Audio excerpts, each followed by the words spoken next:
अस्सलाम वालेकुम क्लास, कैसे हैं आप लोग? खैरियत से हैं? क्लास हमारा चैप्टर नंबर 4 स्टार्ट था, फिजियोलॉजी का सर्कुलेशन। इसमें हमने बहुत डिटेल में चीज़ों को डिस्कशन स्टार्ट की थी, जैसे सर्कुलेशन के बारे में डिस्कस किया, सर्कुलेशन क्या है, सर्कुलेशन की टाइप्स। फिर हमारा जो सबसे पहली चीज़ इसमें इंपॉर्टेंट है, सर्कुलेशन हमारी बॉडी में कहाँ से होती है, वो हमारे हार्ट के थ्रू होती है। फिर हमने हार्ट को ज़रा डिटेल में डिस्कस किया। अच्छा, फिर हार्ट से थोड़ा सा हम करीब करीब रहते हैं, तो हार्ट की इलेक्ट्रिकल एक्टिविटी को जब हम चेक करते हैं तो वो हम किस में करते हैं? ईसीजी में करते हैं। लास्ट जो टॉपिक था हमारा वही ईसीजी पे, तकरीबन लास्ट 3 लेक्चर्स जो थे हमारे ईसीजी पर गए। अच्छा, अब हमारे पास जो एक और टॉपिक आ रहा है स्टार्ट, और वो बहुत इंपॉर्टेंट है हमारी डेली लाइफ के मुताबिक, डेली रूटीन के लिए बहुत ज़रूरी है, वो है ब्लड प्रेशर। ब्लड प्रेशर एक बहुत इंपॉर्टेंट और कॉमन फैक्टर है, क्योंकि increase in blood pressure will cause brain disorders. ठीक है, इसके अलावा आपको फॉलेज वगैरह की तरफ भी ले जा सकता है। तो इसलिए जो ब्लड प्रेशर है ना, वो बहुत एक इम्पॉर्टेंट फैक्टर है, जिसको हमने अपने पास जो है वो कवर करना है। इसको हमने क्या कह सकते हैं, हम इसके लिए जो प्रिकॉशंस यूज़ कर सकते हैं हम उस तरफ जाएंगे। अच्छा, ब्लड प्रेशर जो है ना, एक ऐसा सिम्टम है जो हमारे तकरीबन हर घर में मौजूद है। ठीक है, हमने इसको कवर करना है किस तरीके से? मेडिसिन के थ्रू।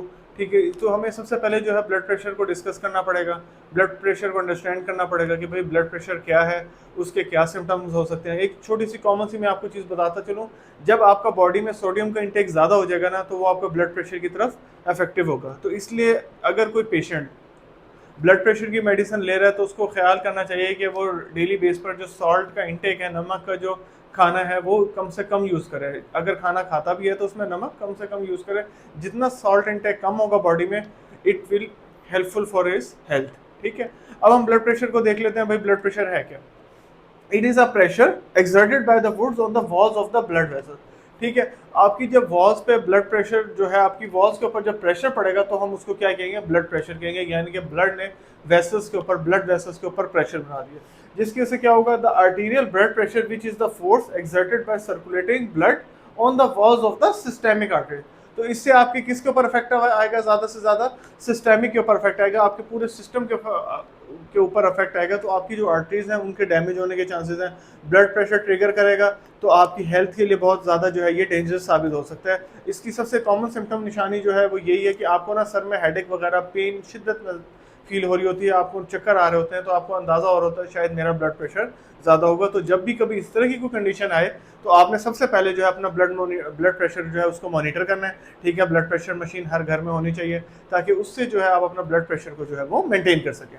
तो इसमें क्या बता रहे हैं? The arterial pressure in which force is exerted by circulating blood on the systemic arteries. ठीक है, तो सिस्टेमिक आर्टरीज जो है उनके ऊपर जब इफेक्ट आ रहा है तो वो किस तरफ की तरफ जा रहा है? वो ब्लड प्रेशर की तरफ जा रहा है। अब हमारे पास ना दो तरह के होते हैं। हमने जो नॉर्मल ब्लड प्रेशर वो पढ़ा है वो है 120 mm ओवर एच ओवर 80, यानी कि जो ऊपर का आपका सिस्टोलिक है वो हमारा 120 नॉर्मल है, और जो नीचे का डायस्टोलिक है वो हमारे पास जो है वो 80 हो। जो हमारे पास कॉन्ट्रेक्शन है वो सिस्टोलिक में होता है, और जो रिलैक्सेशन फेज है वो डायस्टोलिक में होता है। तो ब्लड प्रेशर जो है हमने अगर कॉमनली मॉनिटर कर रहे हैं तो हम देखते हैं कि 120 से 80 तक हो ब्लड प्रेशर। ठीक है, अगर 120 से नीचे आ रहा है और 80 से भी नीचे आ रहा है तो हमारा ब्लड प्रेशर लो की तरफ जा रहा है। और इन केस अगर 120 से एक्सीड कर रहा है 130 तक की रेंज में, तो हम कह देते हैं चलो ठीक है, 130 ओवर 85 है, 86 है, तो हम कह देते हैं चलो ठीक है, कोई मसला नहीं। लेकिन अगर आप 140 से क्रॉस कर रहे हैं, 140 145 से क्रॉस कर रहे हैं, तो देर इज सम सिचुएशन।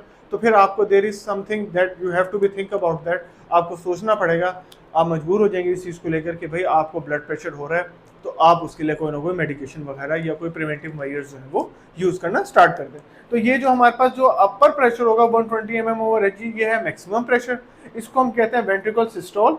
और जो हमारे पास लोअर है डायस्टोल रिलैक्सेशन फेज, वो है वेंट्रिकुलर डायस्टोल। तो ये हमारे पास जो है वो 80 mm एच, ये इनकी जो है रेशो है mm ओवर एच मर्करी, और ये इसकी वो बनाई हुई है, रेशो बनाई हुई यूनिट है ब्लड प्रेशर की। ठीक है, और नॉर्मल मैंने आपको बता दिया 120/80। इससे ऊपर की कंडीशन हो तो भी आपको सोचने की जरूरत है, अगर इससे नीचे चला जाता है तो भी। तो ये दोनों चीज़ें हमें तब पता चलती हैं जब हम अपना ब्लड प्रेशर को डेली बेस पे मॉनिटर करते हैं। और मॉनिटर करने के लिए हमारे पास जो मेन सिम्टम है वो यही है कि आपको सबसे पहले जो है सोयर हेडेक की कंडीशन आती है। ठीक है, या फिर आपको कोई स्ट्रेस है, एंजाइटी है, इस कंडीशन में भी आपका ब्लड प्रेशर जो है वो इंक्रीज कर सकता है। तो क्लास ये जो है ना हमारे लिए बहुत इंपॉर्टेंट है ब्लड प्रेशर, इसको बिल्कुल सीरियसली, एक तो पेपर के पॉइंट ऑफ व्यू से भी इंपॉर्टेंट है और हमारी रियल लाइफ में भी बहुत ही सीरियस टॉपिक है, क्योंकि ब्लड प्रेशर जो है एक बहुत ही क्रिटिकल कंडीशन की तरफ ले जाता है।